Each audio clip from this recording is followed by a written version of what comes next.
Oi, you. It's time for another episode of Dorothy and the Dealer. Let's tune into the conversation.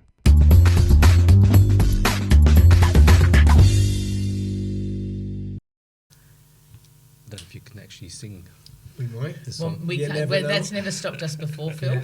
Us actually yeah. knowing how to sing And being able to sing has never really stopped us before. All right, well, this one might test you. I can Okay, hum, we'll have to know I can it hum first. any techno song.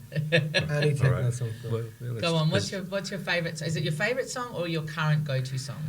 I think one of my go-to songs is "Thunderstruck" by AC/DC. Oh, Okay, he can fantastic Yeah, song. so only because it sticks you into or puts you into that mood where you just have to get up and actually do something. So and it's like it just puts you in that state straight away. I think. So that's And were you in AC/DC? Did you ever go to any of their concerts? You ever see yeah. I them? went to one of their concerts many years ago now. Yeah. Fantastic.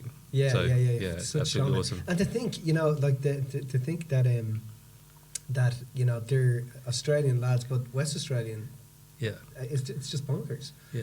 But and then I only realised what's the other song? Highway to Hell was actually about Canning Highway into Fremantle. Yeah. That's fucking crazy. They had a full thing a few years back around that, didn't they? They Yeah. had Yeah. the all of Canning Highway. Was, Oh, that's right. They Yeah. had stops along the way. I and all remember the that. way along Yeah, Canning Highway. the tribute to it. Yeah, the tribute. Yeah. Did you say that was one of the songs? I think that's Oh, probably you've my. got, you got a second song? No, I don't have a second song. I'm not prepared to share my second song. I'd like to hear it now. We'll leave it for the next time. next we do a next Maybe the time, next next podcast. time, next time for sure. So, Well, welcome to Dorothy and the Dealer, Phil. yeah, it's great nice to having have you you here. Thank you. Nice to be here. Very, You're, very exciting. you're the first person that's enjoying our new little setup. Yeah, There you go. I feel very Podcast. honoured. New little That's good. You podcast should setup. feel honoured. let me tell you. So, Phil, tell us a little bit about Phil. I mean, obviously, you're a business coach, and we've watched you do some excellent work, and we've had some great feedback. But tell us a little bit about Phil. How did you get into coaching? Like, I mean, we might want to go way back when you were a young lad. I got into business as a kid because I just wanted to be able to get ahead financially and get my parents out of this financial rut and all that sort of stuff. Yeah. How was it for you? I started out wanting to be a rock star because because because I have a music background and was quite motivated by music and art, and so I was playing professionally at the age of 16, and earning quite a bit of money at that point, and then decided to have a balance of life. So I was fishing a couple of days a week, golf a couple of days a week, teaching music in the afternoon. So it was quite balanced. And then my partner at the time got pregnant, and I thought, oops, we just need to make more money and be more stable and set kids up for the future and so forth. So got into business at that point, not knowing anything, and turned nothing into something, and then ended up selling that business around 2010. What was the business? What was it? It was a music retail tuition hire business Right, in Perth? in Perth. Yep, I had five stores in Perth, Wow. and so quite a lot of students coming through. Had about 45 teachers. Wow. So it was a good little operation, and we used technology to streamline things in those days when things like automation, when automation wasn't really thought of, and so so we things like reconciling teacher accounts and student accounts, how to communicate, all that sort of stuff. So, Right. so, yeah. Cool. And then in doing that, were you hooked at that point? Was it like, okay, it's no longer about music, it's more about building companies or building businesses, or was it that? It was never about building a business as such. It was about offering a value, or always wanting to be the better or cutting edge or leading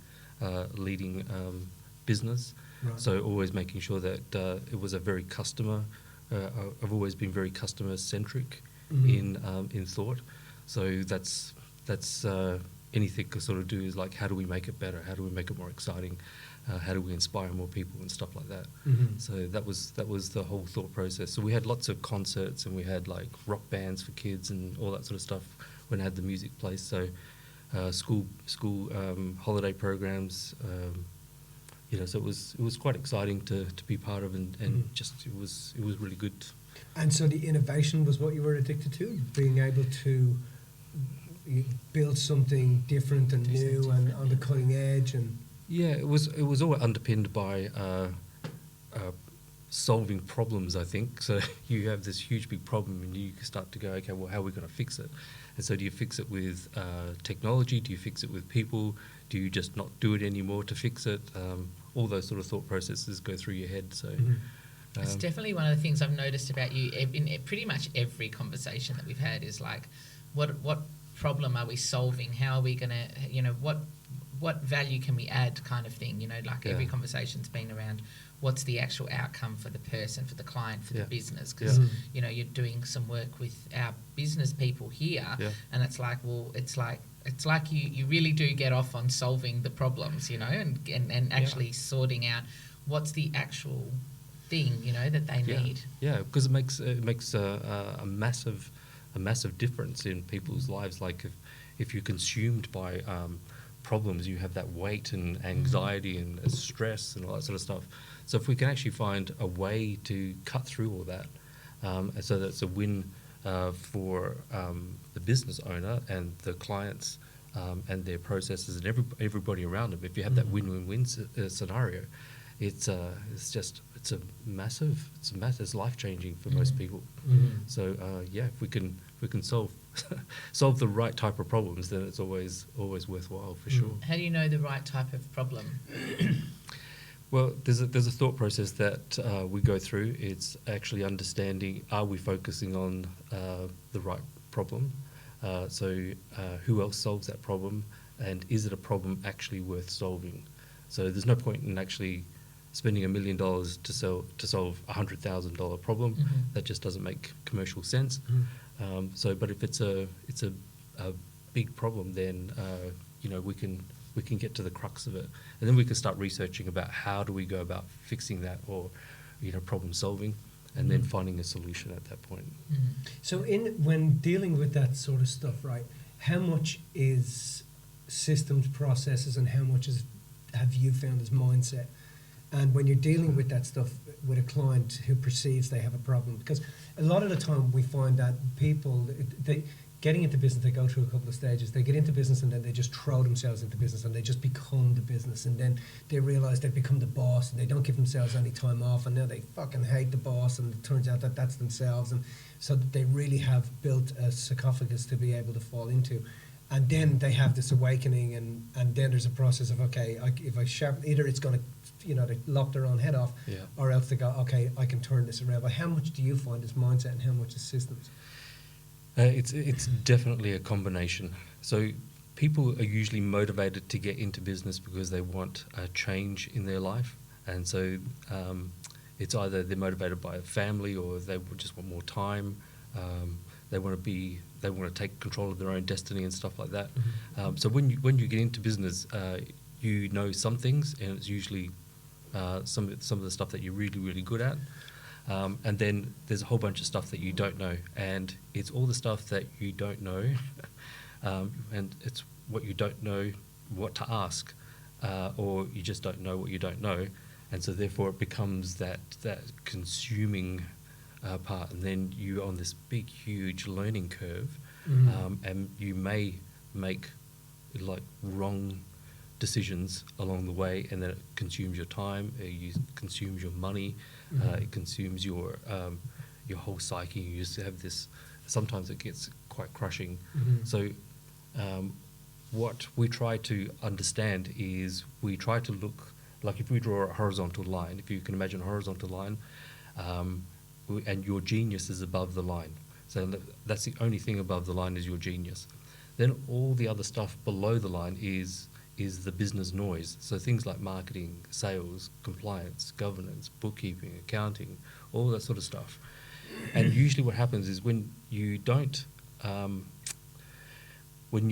that clarity around what all that noise is, then your genius slowly sinks into the noise.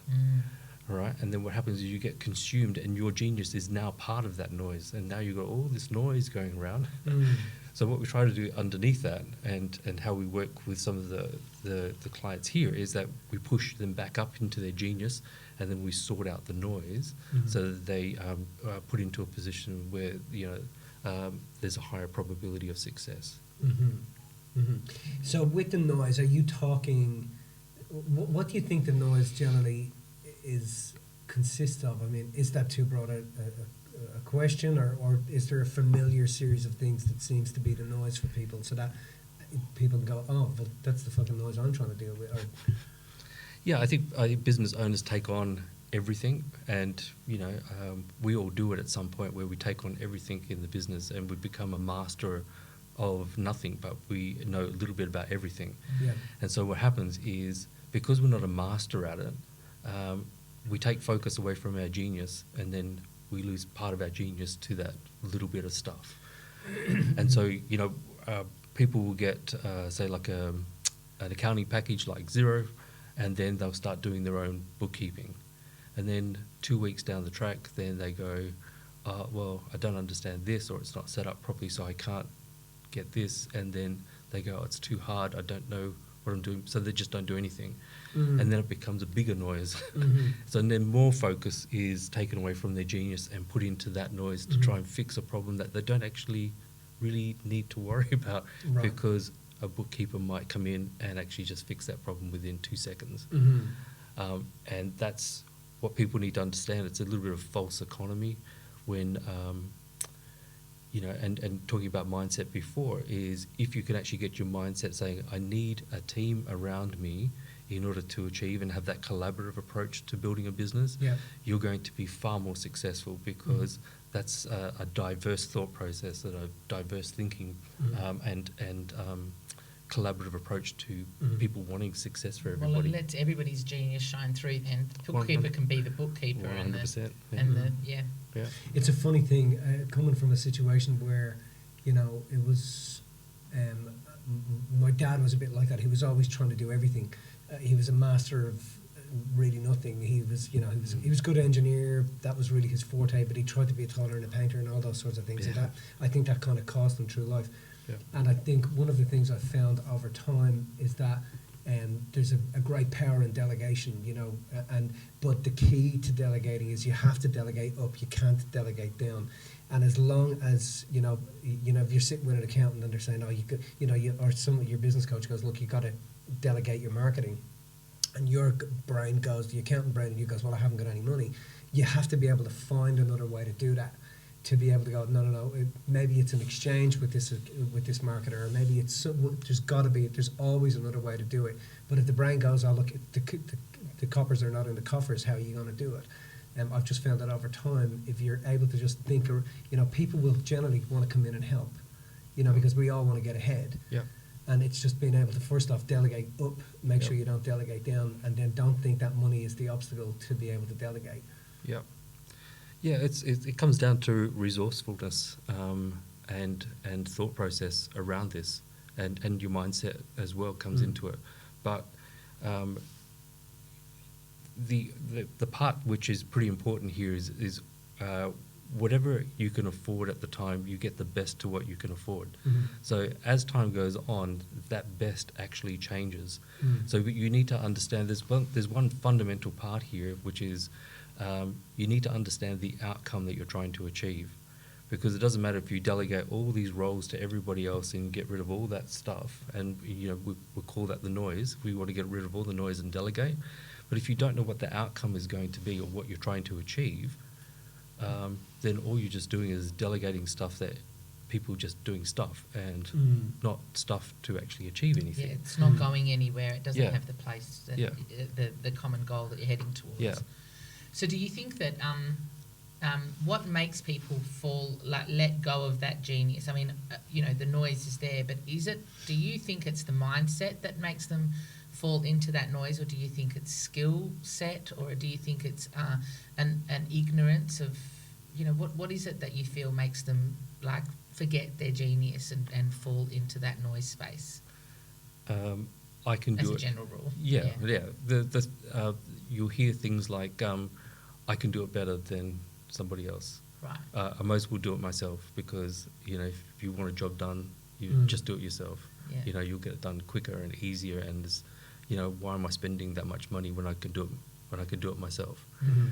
So if you say that and then you start doing that, then you're just taking time away, and it's the time that is precious in business, because what you're left with is the time to do your business, work on your business, and then have your time for yourself, and then have your time for your family, and then have time for your hobbies, and have time for everything else. So if you have that mindset where you're going to do everything yourself, then you've got to multiply your time. And so if you multiply your time, that means you have no time left. Mm. So it's the mindset of letting go. But when people let go, they let go because they've got clarity about what the next steps are about. Yeah. So when you That's a really, really important point. It's Yeah. the only time you let go is if you're clear about where it's going to happen. Yeah. So as soon as you got that clarity or what the next 2, 3, 4 steps are going to be, then it becomes, okay, well, I can let that bookkeeping go, but then the clarity is, how do I check the bookkeeper is doing the right job? Yeah. Okay. Yeah. How do I know that the money is still in the bank account? How do I know that my profit is going to be the right profit? And then you can start asking different questions, and then that becomes your education in business, and then it becomes the better way to do the business. Yeah. Mm. So I think one of the myths that I picked up early in my business, I mean my first business when I was 9, well, one of the first things, the skills I learned was, okay, the power of delegation is really important. But also, I remember when I was in my 20s, I'd run a courier company and a heavy haulage company, and it was just so difficult. You know, I'd gone from the courier company, I was, you know, like I would have had 400 clients. Some of them are only like $20, $30 a month clients. Some of them are $4,000 a month clients. Trying to get money off them was so difficult. 13 couriers working for me, and the business just wasn't making any money, you know.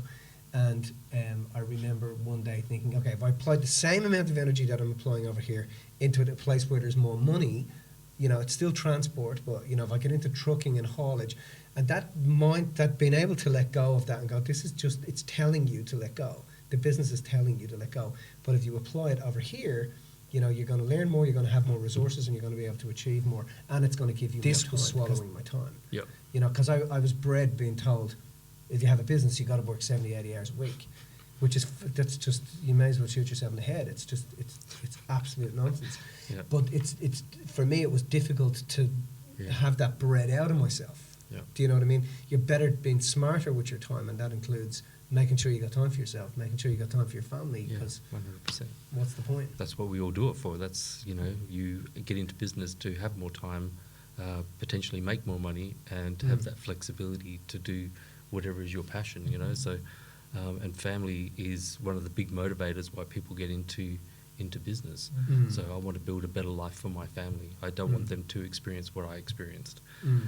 And so they go in there blindly thinking that I'm pretty good at what I do, and then they go in there, if I can just make the same as what I'm making in my job, I will have twice as much time with my family. Very, very, very rarely works. So you've got to have some structure behind it. You've got to have some knowledge behind it, and that's why I think that's really important, that it's a combination of things, but a collaborative team around you, whether it's, you know, a little bit of coaching over here or a bookkeeper over there. That's you're starting to build your team. Yeah. That makes your life a lot better. Yeah, I think building teams sometimes for people sounds like I have to employ team. And you don't have to always employ team. You know, your team can be your wife, your team can be your father as an advisor, it can be anything at all, but you need to know who your team is. Yeah. And sometimes I think people get into it trying to do everything by themselves. And another thing that people tend to fall on is, I can do it all by myself, and I will be able to do it, and I'm best to learn myself. And the problem is that dissipates your genius, and it dissipates what you're skilled at, and it dissipates what you're actually here to deliver to the world. Yeah, yeah. Well, there's that little bit of combination here where you have to know a little bit about some things. Like, it's important to know your financials in your business, and understand your expenses and your net profit. It affects, because it so many other things, cash flow is one of the biggest killers of business. So, if you don't manage your cash flow in business and you can't afford to pay for things, that's usually, it's Fatal. fatal. Yeah, absolutely, 100%. So, but on the other side, how do you use your financials to build external wealth from your business too? So, using your cash flow in your business to potentially buy houses or develop properties or something like that. You build your wealth over there. You're still running your business there, so you don't have to make millions and millions out of your business. You can take some of the cash from your business and put it into something else that's more risk adverse or something like that, and build your wealth over time.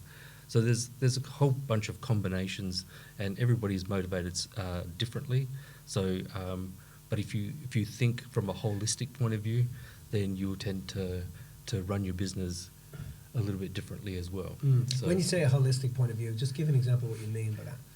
well, it has to include your future, your wealth goals, your thing goals, your family goals, relationship goals, everything that is your whole business is one part of that. And then, what does that business do in order to activate all your other goals? Okay. Which I think is important, because otherwise all your focus goes there. Like it's very successful in business, but shit at social and relationships and family, because all the energies went here. So you're saying it's just got to be that it's part of a greater whole, and it's like can't be given all of the focus, I suppose, or it's given focus, understanding how that assists and supplements all the other areas. You were saying something before, Phil, about the different types of stages that a business is at. Can we go into that a little bit?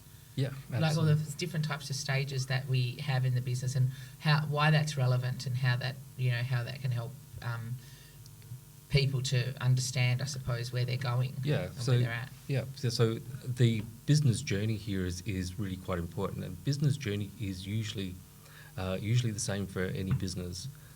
It's the business is different, but the business journey is usually the same. Most businesses start with an idea. That idea turns into activating your business name, and then you start spending money, and you go through all the pain and pus of going through that, and so you start losing money, and you go, I'm going to work hard to get back up to a break-even point. And then the break-even point, you start to celebrate, and you go, wow, this is great, I'm not losing money anymore. And then you go to this, or some people call it scale, where you can actually just grow with a little bit more confidence. And you're starting to make money, you're starting to pay yourself, and so forth. Usually then after that, there is a transition point. A transition point is usually when technology changes, or the market changes, that things get more efficient and so forth. And then we go to an exit strategy. So the exit is your destination of where you're going to go to, but it could be like a point in time in 3, 5, 10 years time where you think, okay, well, I want to build some value in my business, I want to sell it to kids or something like that. So if you keep on transitioning, then what happens is that curve goes back up again, and you start making a little bit more money. You're ahead of the curve usually. You're involving technology into it. You're involving, you're understanding a little bit more about the market and where it's going and how it's going. So that all starts to relate to 3 phases that you go through. So when you're starting, it becomes the foundational stage. So the 3 stages are foundational, operational, and aspirational.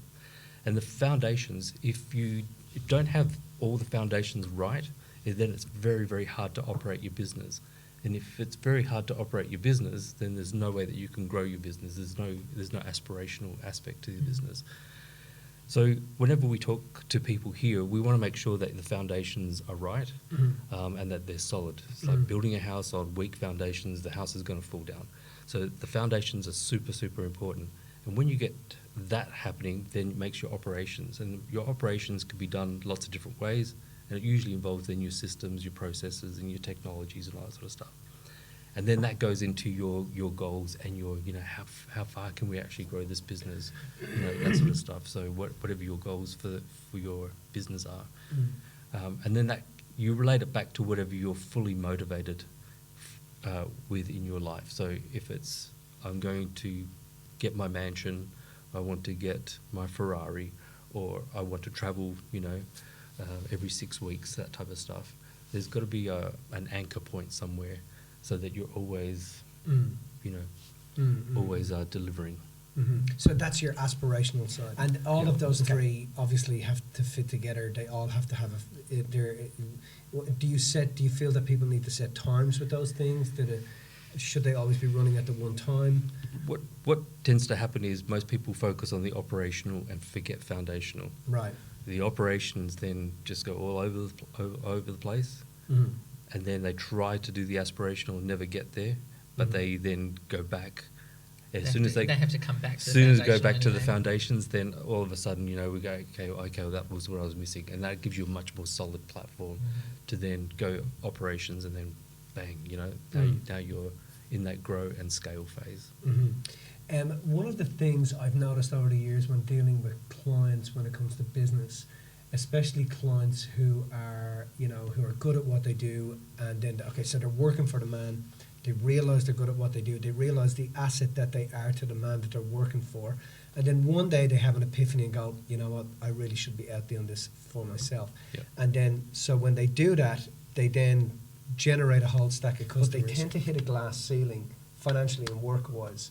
And then you're saying, okay, you need to, if you want to scale, you've got to, have more of you. And in their mind, they're like, yeah, but the client only wants me. How would you advise someone that's going through that to be able to surpass that sort of cycle? Everybody's situation is slightly different, but there's a couple of different. I could talk about a couple of different business models here. There are lots of business models, how you make money and how people perceive your business. So there's a lot of people that go. Come out of corporate, as an example, people come out of corporate because they're really good at whatever they're doing, exactly what you just said. And then they go, well, I'm really good, so I'm just going to do that really good thing and just do it and everybody's going to employ me because everybody, that's, everybody loves me and all that sort of stuff, right? So then they find that in the corporate, they had this support mechanism around them. And then they come out to themselves, and it gets back down to that. I have to do everything myself now. Yeah. Or you build that network. But what happens is, people start to think that they might want to grow a business, when in fact they're actually growing a practice. And a practice is somebody who's like a thought leader or really good at what they do. And a thought practice is like, as an example, if you go to a doctor's practice and a brain surgeon, you would want that brain surgeon to operate on you. You wouldn't get the secretary to come and replace the brain surgeon. Yeah. So people go to that expert for a specific reason and for a specific purpose. So that's a thought leader practice. And what happens is you get to a particular point there, you can make some good money, but it becomes your practice. It's about you. When you're creating a business, a business is about systems and processes, and adding people and different markets, or growing or merging or acquiring other businesses and stuff like that. And that becomes a very different way to operate your business. So if you're a thought leader, you would do everything and it's focused just around you. And if you're a business, well, then we need to actually set up the processes and the systems around everything so that it becomes a business, and that will usually grow a little bit more. You should usually grow a lot more. The problem is that the profit in your business might not be any more than the profit in your thought process, in your thought practice. So you've got to weigh it up, and decide which direction you actually want to go, so that if you want to build a business, what are the expectations? If you want to build a thought practice, what is the expectations? And then once that decision is made, you then have clarity about the steps you're going to take in order to achieve that, and then you can build your structure around that. I love that, because you're you're simplifying it down to just the question of, well, where exactly do you want to go? What is the destination? What's the target? What are we pulling the trigger on? Yep. And as a practice, you must, if that's what the destination is, there's an incongruency because the practice is not going to get you to that destination. Yeah, yeah. You're constantly fighting. You're fighting. There's no the way that you should be doing stuff to the way that you are doing. So you always go up and down. It's be like an ECG as far as results are concerned. So you go 1 month is really good, next month is really down, and you go, well, my business is not gelling. Then you say, well, it's not a business, it's a thought practice. And then that's a different thought practice. And as soon as you get that, then it becomes a way to actually do it, and a way to market it, and a way to sell it. Then And you can get real with yourself as well then, right? Like that, it doesn't, it's okay if it's not a business. It doesn't have to be, if you want it to be this, then it's this. But if you're going to try and go this way, then these are the things you have to have in place. It can't just be about you. Yeah. I guess, yeah. Yeah, that That's practical application is very cool. You've got to think about it. It's nuts and bolts, Yeah. taken. Yeah. And I think, when a person's like, oh, they want me, it's a lot of emotion. Do you know what I mean? It's emotion. They want me, and they're just delusional. It's actually not true, because if you pull John in and he's better than you, they're going to want John. But so now you are actually going from practice to building a business. It's just. Yeah. And you also got to be able to hand over what you're good at to others, and that's what leadership is about: empowering other people to be able to build what it is that they actually want. Yeah. Who are your influences in business? Who have you gone? Wow, that was. There's I don't know if I can name them the top of my head. There's so many inspirational people out there, that's for sure. And even some business owners that we've coached and changed and stuff like that, you start to you get some instances where people were just struggling, and they're turning over some good money, but they're working that 70, 80 hours per week, and then they finally get it, and then those people are an inspiration to me, because they actually do what we know they should be doing, and they actually do it, and they change their lives actually get transformed.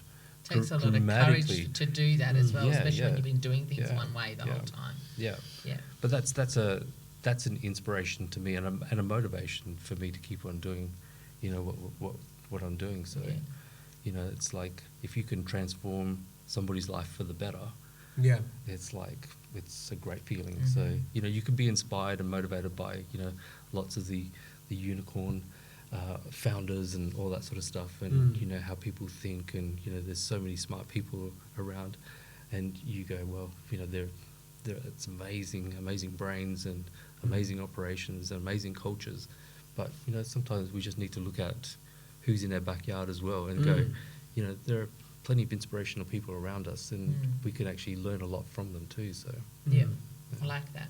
Well, this has been a good chat. Let's say, to finish up, Phil, what do you think is the hardest lesson you've ever had to learn in terms of business?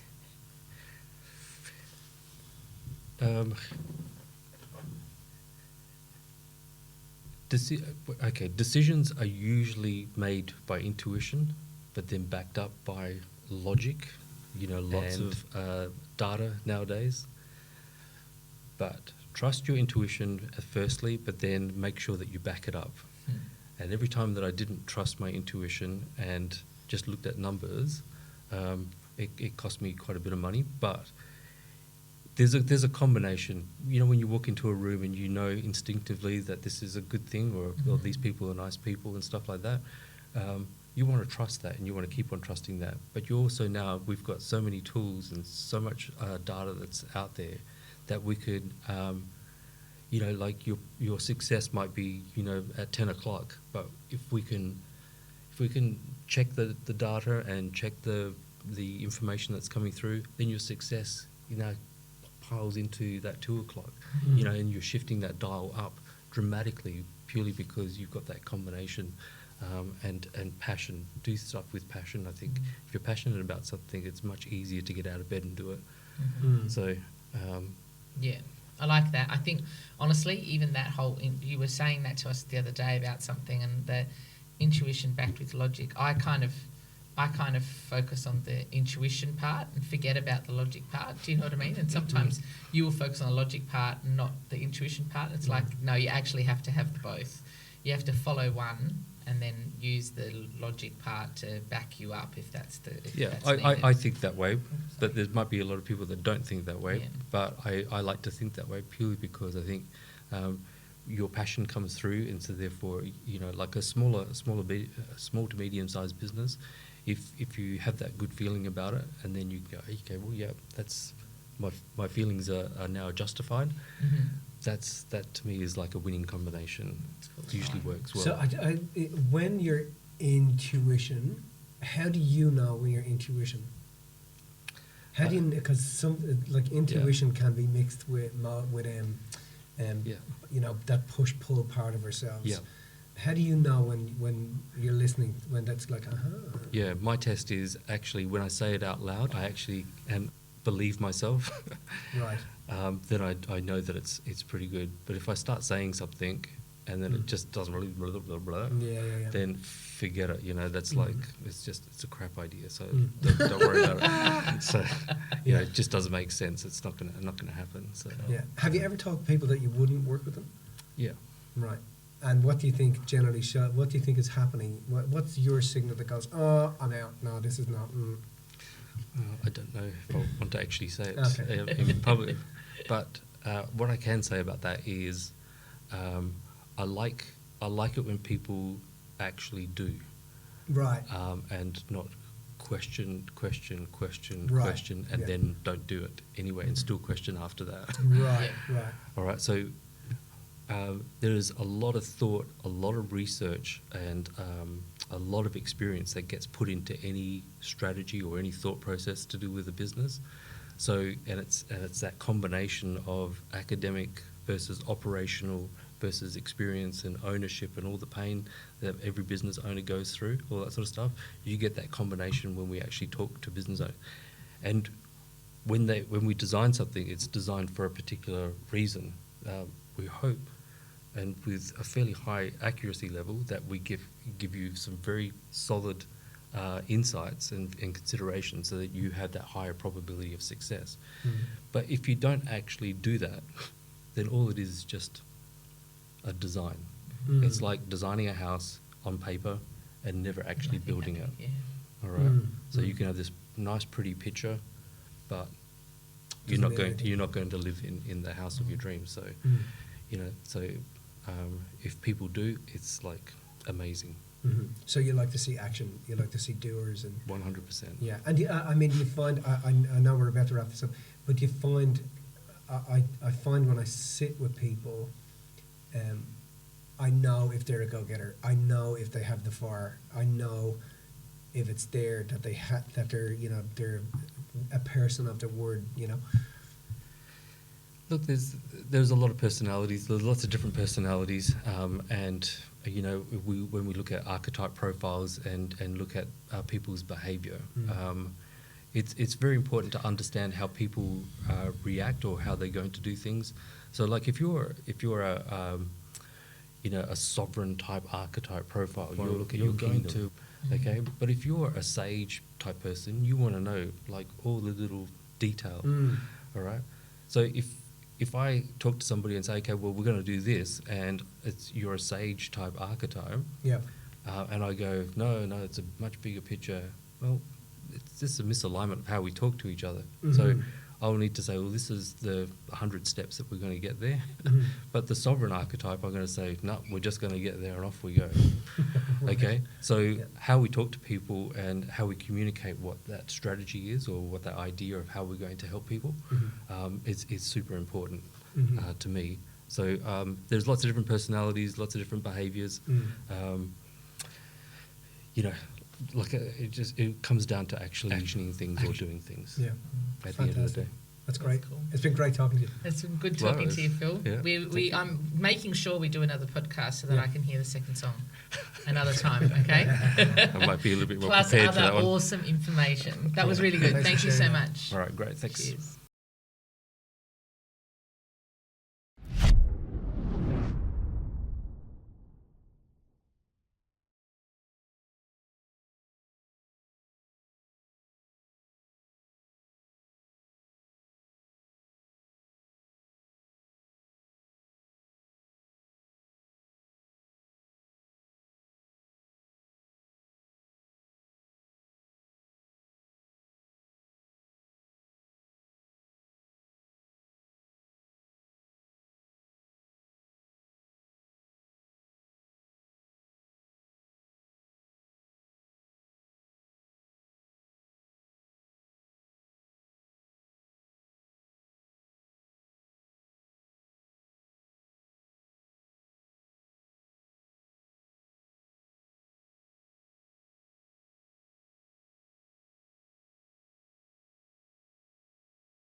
conversation.